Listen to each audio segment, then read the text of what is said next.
Hey guys, and welcome to another video about Goddess of Victory, Nikke. So around last week or the week before that, I made a community post asking everyone to share some of the questions they have about Nikke. We will be taking a look at some of the questions you have about the game features, mechanics, upcoming releases, and some questions about my opinions. So this first episode will sort of be a mixed bag. What is the best cube other than reload/hit rate? So generally speaking, there is no definitive best harmony cube because it depends on either the character's weapon type or the character's skills. Let's take for example the hit rate or assault cube. This cube tightens the weapon's bullet spread, letting your characters land more bullets on far away targets. This is really good for characters with an SMG, machine gun, assault rifle, or shotgun. But this is especially useful for Modernia because the hit rate increase from this item actually counts as a permanent buff. So this will let Modernia consistently trigger her skill too.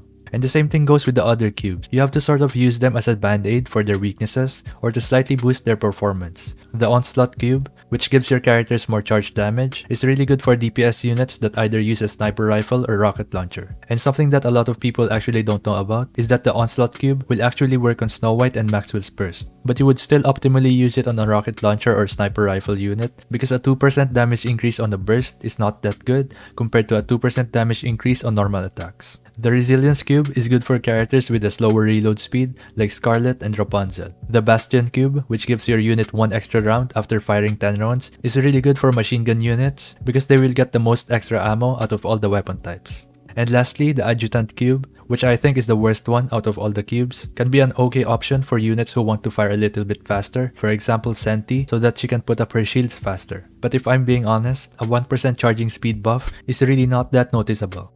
Best PvP teams for attack and defense. So right now, I'm not 100% sure what the exact team composition is the best because anyone can counter any team using the right characters. But I would say that a very strong team composition right now is any variation of Emma, Rapunzel, and Privity. I recently made a pretty in-depth guide on how to use and how to counter this composition, so feel free to check that out if you need to. I will probably have my exact team composition up on the screen, and so far, this has been pretty good and I have been using this for both attack and defense. The only time I lose to anyone is if they have a 15,000 power advantage or more, or if they are also using Emma but they have Anne Miracle Fairy. Aside from that, if your combat power is close enough to your opponents, you will most likely win the fight. So I will probably consider this to be the best PvP team right now, especially considering that this is pretty low investment when it comes to skill upgrades. What do you think can be changed for the level 160 wall problem?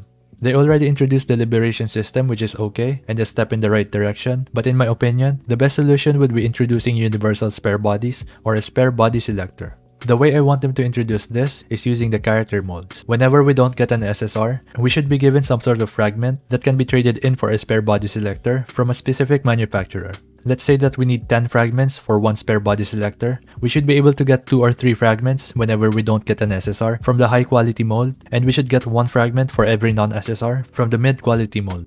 Of course, they can adjust this depending on how generous they are feeling, but I really think that this would be a good idea since the character molds have always been a problem in the first place. So it's like killing 2 birds with 1 stone. We get more use out of the molds, and we have another way to get limit breaks on the characters.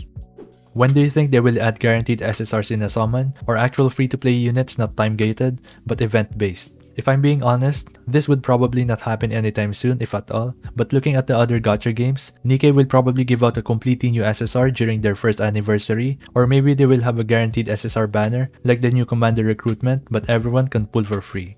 Are you excited for the summer skins? Definitely. I love collecting skins in every game I play, but I'm more excited about the alternate versions of Neon and Mary. If you did not know, there was actually an alternate summer version of Neon and Mary that was leaked sometime in December of last year. It was confirmed that they are separate characters, not a skin, so basically like Winter Rupee and Anne Miracle Fairy. Mary is still using a shotgun but with a different outfit, but Neon is actually using a machine gun instead of her normal shotgun weapon. This is interesting because Neon is the first character that we've seen with an alternate weapon, so it would be cool to see what they do to her kit. If this is scheduled for summer, then we are still quite far from this update, so I will just keep an eye out for more information about them, and I would pay more attention to the characters that are coming sooner.